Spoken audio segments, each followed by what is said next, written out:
15 years ago, my family and I got rid of 90% of our belongings. It took us several years, but we live in a very sort of lean and minimal household at this point, for a family.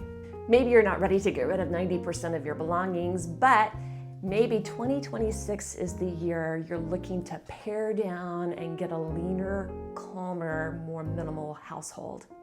Today I'm going to be sharing 26 things to consider decluttering in 2026. Let's get started. Number 1 is makeup. Go into your makeup drawer and declutter all the items that are expired. Have you been holding on to a lot? I can totally understand that. I have things in my makeup drawer right now that I'm going to go through and declutter in 2026. Here are some sort of guidelines in terms of when we should be tossing out old makeup. Mascara can last 3 months. I have one that's going for sure. Liquid and cream eyeliners should be tossed after 3 to 6 months. Pencil eyeliners should be tossed after a year or 2. Lipstick should be tossed after 1 to 2 years. Cream and liquid concealer and foundation should be tossed after 6 months to a year. Powder, foundation, powder eyeshadow, those should all be tossed after a year or 2. Number 2 is old toiletries.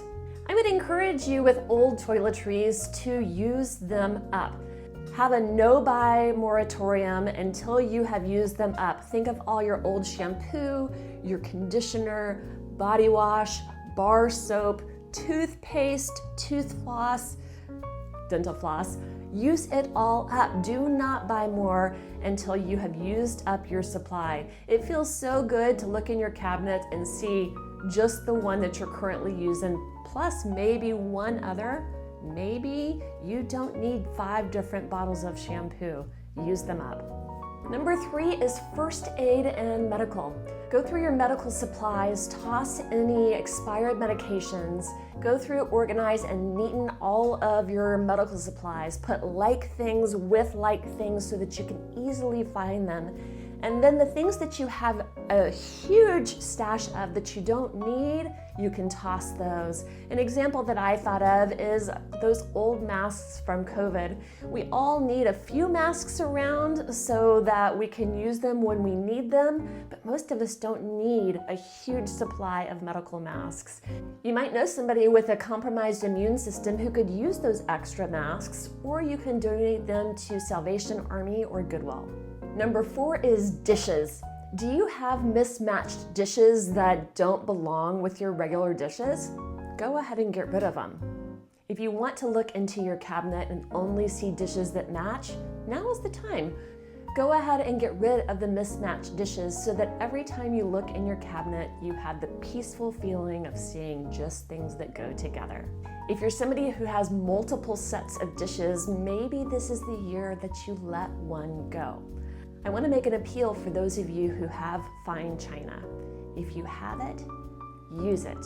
If you're not going to use it, get rid of it. Early in my married life, my sister gave me the advice of using my fine china and putting it into the dishwasher to make it easy to use. I have followed that advice and I have loved getting our china out for any kind of a family event, from a birthday to Christmas, any kind of a special anything. Use your china, put it in the dishwasher, don't be precious about it, and enjoy it. Number 5 is coffee mugs. Do you really want all of your mismatched coffee mugs? I would encourage you to go through your coffee mugs, get rid of all but your very favorites, the ones you know, those ones we all have that don't match. Just keep your favorites and toss the ones that you don't love. Number 6 is clothing.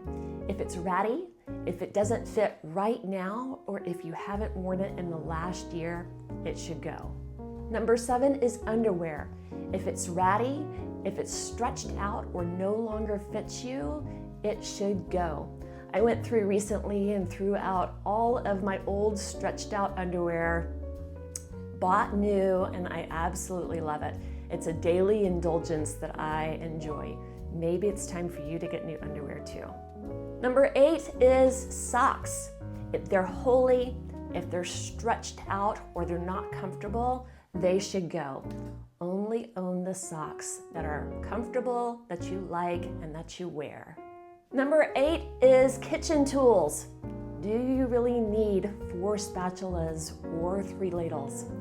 What about that mandolin? Do you actually use it? How many cheese graters do you really need? Go through your kitchen tools and get rid of all but the essentials. I'm super curious, what are your kitchen essentials? It's different for everyone. I'd love to know what yours are.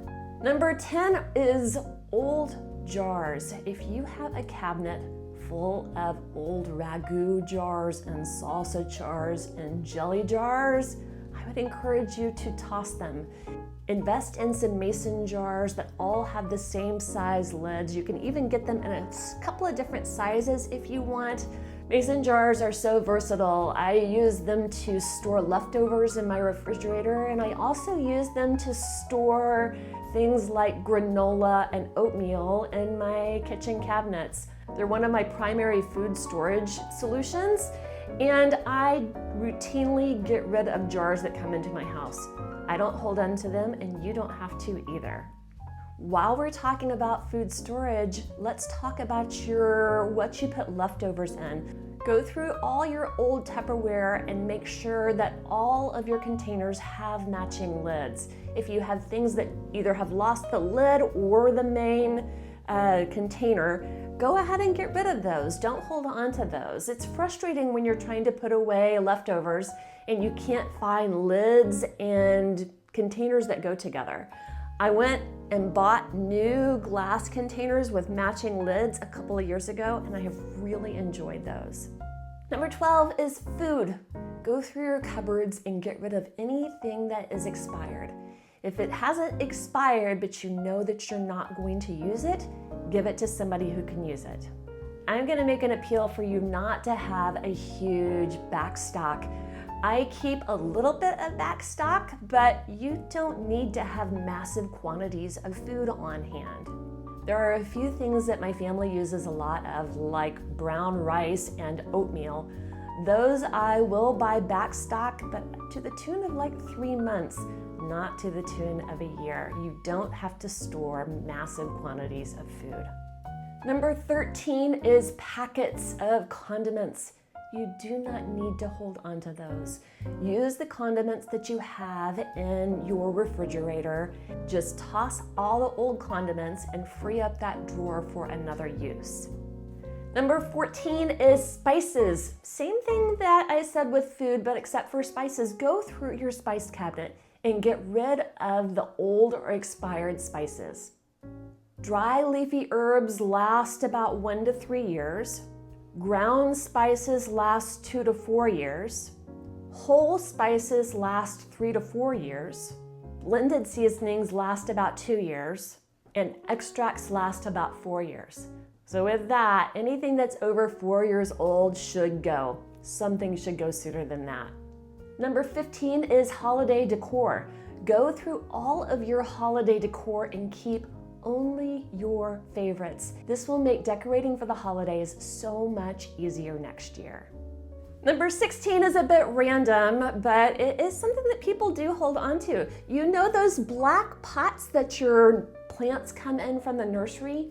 You don't need to hold on to those. If you have a stack of them, I have gotten rid of them myself. It's time for them to go. Don't let them clutter your garage or underneath your deck or wherever it is that you have stuff stacked outside. Get rid of those black plastic pots.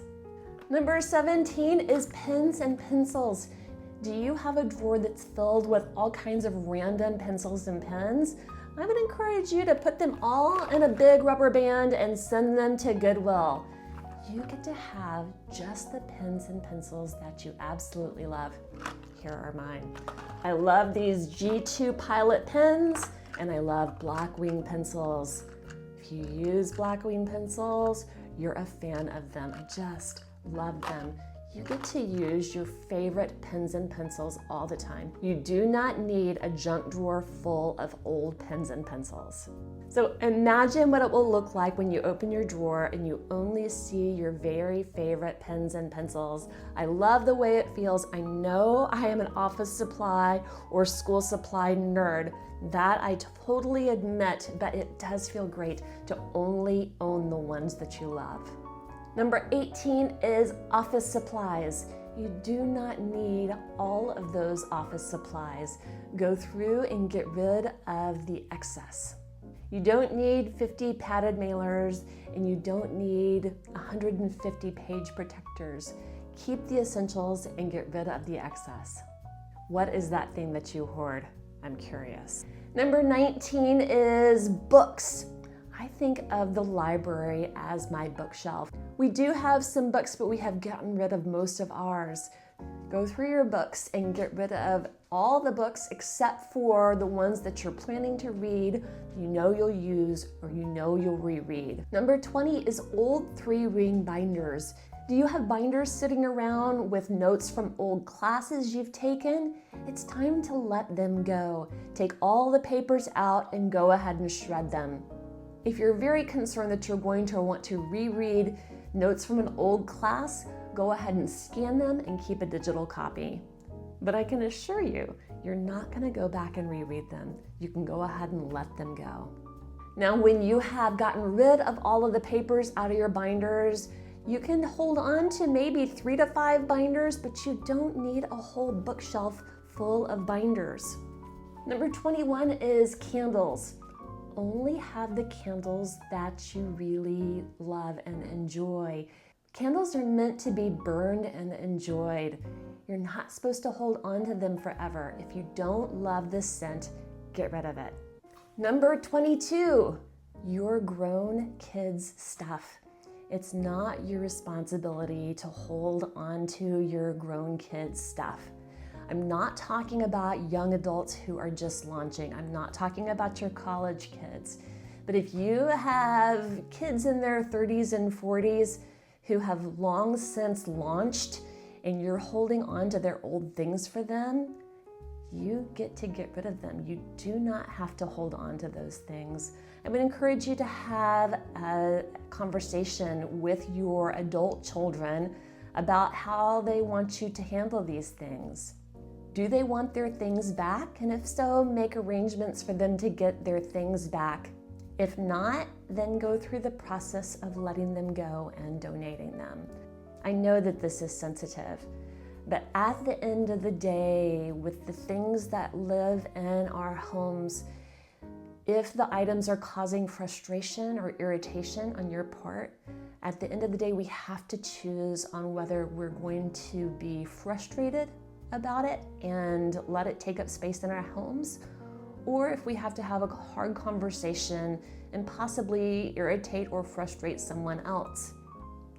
It's your home. You get to have it the way that you want it.